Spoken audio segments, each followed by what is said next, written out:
Attack on Titan जो कि 2013 से चलती आ रही थी, उसका सीजन 4 पार्ट 3 पार्ट 2 आ चुका है, तो जिसके साथ वो एंड हो चुकी है। मैंने देख लिया है उसका 1.5 घंटे का एपिसोड, और आज की इस वीडियो में मैं अपने अंदर के बाहर के सारे इमोशंस उड़ेल के रखूंगा। मुझे पता है 99% इस वीडियो में 20-30 व्यूज से ज़्यादा नहीं आने वाले हैं, बट फिर भी मैं ये वीडियो अपने लिए बना रहा हूँ कि जब मैं फ्यूचर में देखूँ, I just realise what I experience. इस वीडियो का ज़्यादातर भाग बिना स्पॉइलर के होने वाला है, और जब मैं स्पॉइलर की बातें करूंगा भी तो मैं यहाँ टाइम स्टैम्प दे दूंगा। आप उस टाइम स्टैम्प के हिसाब से आगे पीछे स्किप कर सकते हैं स्पॉइलर से बचने के लिए। तो अटैक टाइटन जो कि चालू हुई थी 2013 में, मैंने उसे देखा था 2020 में, और अब 3 साल से इंतजार करने के बाद उसका फाइनल एपिसोड आ चुका है। उसे देखने के बाद मैं नाना प्रकार के इमोशन से भर चुका, और अगर आप अभी देख सकें तो मेरी आंखें शायद थोड़ी लाल दिखाई दें, क्योंकि उसके अंत में मैं बहुत रोया। और ये पहली बार है I want to eat your pancreas के बाद कि मैं किसी एंडिंग के लिए इतना रोया। बेसिकली अगर आप लोग एओटी को नहीं जानते हो तो एओटी बहुत गजब कहानी है, एंड मैं ये चीज़ अभी कह देना चाहूँगा इस वीडियो को चालू करते ही, that AOT is one of the greatest ever made. It is one of the greatest ever was, ever is and ever will be.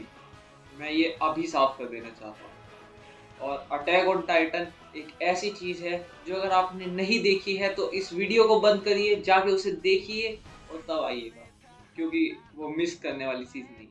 ये फाइनल एपिसोड बहुत अच्छी तरह चलता है, इसमें पेसिंग बहुत अच्छी रखी गई है कहानी की, और पहले की कहानी को आगे कंटिन्यू करता है और अंत तक ले जाता है, फॉर्चुनेटली एंड येट फॉर्चुनेटली। जब एपिसोड खत्म हुआ उसके लास्ट में जो दी एंड लिखा आया, वो झेला नहीं गया था। वो बिल्कुल अनएक्सपेक्टेड, अनबिलीवेबल था, और उसे देखने के बाद दिल टूट सा गया था। मैं और मेरी बहन दोनों ने ये एनीमे साथ देखा, और हम दोनों एक दूसरे की तरफ देखने लगे थे कि ये क्या हो रहा है। अब जब मैंने एओटी खत्म कर लिया है, मैं बहुत लकी मानता हूँ अपने आप को कि मैं उस कोट को, उस ग्रेटेस्ट ऑफ ऑल टाइम्स में से एक एनीमे को अपनी बहन के साथ देख पाया। ये बहुत ही प्राउड बात है मेरे लिए, या फिर बहुत खुशी की बात है कि मेरी बहन ने और मैंने वो मोमेंट्स शेयर करे, वो एपिक लेजेंडरी मोमेंट। एपिसोड की कहानी की बात आए तो वही रम्बलिंग चालू हो चुकी थी, एरन आगे बढ़े जा रहा था, और जैसे जैसे आयरन आगे बढ़ रहा था सबकी पुरानी यादें, पुराने वो एहसास, जितने एपिसोड हमने देखे 95-96 एपिसोड्स पहले, उन सब के एहसास उमड़ के बाहर आ रहे थे मेरे अंदर से, और मैं हर एक सीन को देख के बहुत ज़्यादा नॉस्टैल्जिक हो जा रहा था। और जब एनीमे ख़त्म हुआ, एपिसोड ख़त्म हुआ, तब तो रोना आया ही, बट वैसे भी एपिसोड के बीच में बहुत बार आंसू टपक गए थे।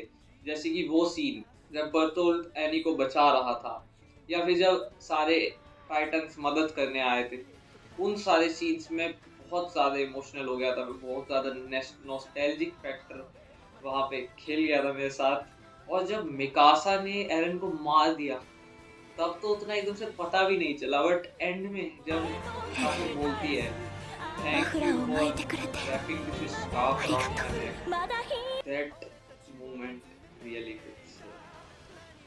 सच बहुत लग गया था वो दिल पे मोमेंट, और बस क्या बताओ, क्या रहा, क्या चीज़ थी। इस एपिसोड में सारे बलिदान याद है पुराने, कैसे एरविन सामा ने अपना बलिदान दिया था, कैसे साशा का बलिदान हुआ था, कैसे हांस ने अपनी जान दी, और उन सभी के बलिदान के बाद यहाँ आ पाए हैं हम। वो सब बहुत काबिलियत तारीफ था, और क्या मज़ा आया, और क्या इमोशंस बाहर निकाले। और सबसे महत्वपूर्ण बात जो आ जाती है इसके अंत की, इसकी एंडिंग की, वो ये है कि वो जो मॉरल्स दे के गया हमें, जो चीज़ें सिखा के गया कि तुम कितने संघर्ष कर लो, कितना जी लो, जब तक ये धरती खत्म नहीं होती, जब तक इस धरती पर ह्यूमैनिटी है या कोई भी जीव जंतु जी रहा है, उनके बीच में टकरार होती रहेगी, उनके बीच में लड़ाई होती रहेगी। लड़ाई कभी नहीं रुकने वाली and there is no true peace out there, but still जो एरन ने और सब ने वो संघर्ष करा उस फ्रीडम के लिए, वह काबिलियत तारीफ थी। और अंत में जब वो बच्चा एरन की ग्रेव के पास वहां पे आता है, वो सब तबाह हो गया होता है, कैसे वो दिखाते हैं कि इन लोगों ने सब बना दिया, वो पूरी सिटी बन गई, वो सीन बहुत तगड़ा था। बट उसके बाद जब वो बच्चा वहां दिखाते हैं सब तबाह हो गया, it's just like modern times. ये एटम बॉम्ब कहीं वॉर चल रही है, इसराइल पैलेस्टीन की अभी वॉर चल रही है, वहां देख सकते हो आप। रशिया यूक्रेन, कभी इंडिया पाकिस्तान, कहीं भी वॉर चलती रहती है। और कभी कोई सिटी बनती है, कभी कोई बिगड़ती है, ये सब कांस्टेंट एंडलेस साइकिल है। और जब वो बच्चा आया है एरन की ग्रेव के पास, that scene was tear breaking. और रियली क्या सीन। अब बात करी जाए एपिसोड की ओवरऑल ग्राफिक्स एंड ऑल की, स्टोरी से हट के, तो स्टोरी तो ओपी थी ही, बट जो ग्राफिक्स यूज करे हैं मापा ने, रियली मेरा मन कर रहा है मापा के स्टूडियो में अभी जाऊं और सबको गले लगा दूं एनिमेटर्स को। आई मीन अगर ये एपिसोड ये लोग थिएटर्स में लगाते और 1000 रुपए का टिकट भी रखते ना, मैं तब भी जाता इस एपिसोड को देखने, और 5 या 6 बार जाता। इतनी बढ़िया ग्राफिक्स, इतना बढ़िया स्टोरी लाइन, और एओटी का म्यूजिक, आप कैसे भूल सकते हो एओटी के म्यूजिक को guys. Background music is the one thing जो एओटी का और ना पार लेवल है, वर्ल्ड क्लास चीज के। वहाँ की कहानी और सब चीजें तो एओटी की बढ़िया हैं ही, बट एओटी जाना जाता है अपने उस म्यूजिक के लिए, शिंजो ससागेओ के लिए, ताताकाई वाले म्यूजिक के लिए, रंबलिंग के लिए, और माय वॉर के लिए। और आपको उस बेहतरीन म्यूजिक की झलक इसमें देखने को मिलेगी। मतलब वो सीन्स ऑलरेडी इमोशनल थे, बट जो बैकग्राउंड म्यूजिक चल रहा था, उस म्यूजिक ने उन सीन्स को और इमोशनल बना दिया, टीयर ब्रेकिंग बना दिया। तो हाँ, इस चीज में भी ये एपिसोड पूरी तरह खरा उतरता। बात आती है रेटिंग की, जो कि मैं देने की किसी कोई भी वो ही नहीं है शक्ति, बट फिर भी रिव्यूअर जोन है, मैं रेटिंग दूंगा। और मैं देना चाहता हूँ इन्फिनिटी आउट ऑफ 5 स्टार। जी हाँ, इससे कम मैं नहीं दे सकता, ना ही एओटी को और ना ही एओटी के फाइनल एपिसोड।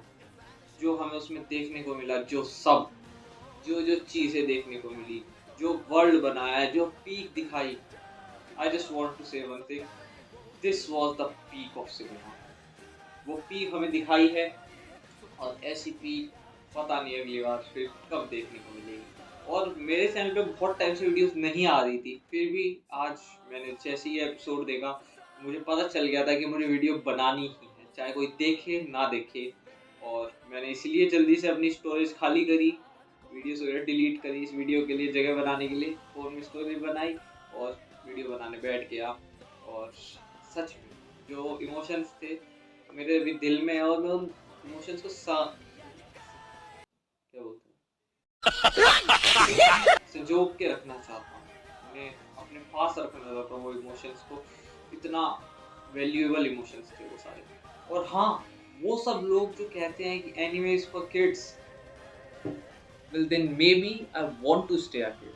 और एक और चीज़ भी शेयर कर देता हूँ कि मैंने और मेरी बहन ने, हम दोनों ने डिसाइड करा है कि आज 6 नवंबर की जो डेट है, जो हमने ये एपिसोड साथ में देखा है, हम लाइफ में कहीं भी हो, कभी भी हो, हम ये एपिसोड दोनों 6 नवंबर को ज़रूर देखेंगे। अगर हम दूर हो तो गूगल मीट पे, पास हो तो साथ बैठ के, बट दोनों हर साल 6 नवंबर को ये एपिसोड ज़रूर देखेंगे जब तक हो पाएगा।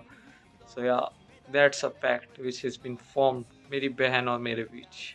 तो हाँ गाइज, यही थी वीडियो। इसमें मैंने अपने सारे इमोशंस आप लोगों के सामने प्रकट कर दिए, एओटी से रिलेटेड। एओटी के सारे इमोशंस मेरे बाहर आए हैं आज, और मुझे पता है मैं ये वीडियो खुद तो बहुत बार देखने वाला हूँ। हाँ, अगर कुछ अभी एओटी से रिलेटेड चैलेंजेस की बात होती है, ऑल्दो मुझे पता है इस वीडियो में व्यूज़ नहीं आने वाले, बट स्टिल अगर किसी तरह करके इस वीडियो पे 500 लाइक आ जाते हैं, तो मैं शिंजो ससागेओ, जो कि ओपनिंग है अटैक ऑन टाइटन की, उसको जापानीज में याद करके गाऊंगा। एंड मैं सोच रहा हूँ अभी कुछ और चैलेंज वगैरह करूँ, तो अगर देखते आगे बढ़ता है समय तो, बट हाँ ये चैलेंज तो है ही। बाकी see you in the next video. Thanks for watching and Shinzo Sasage.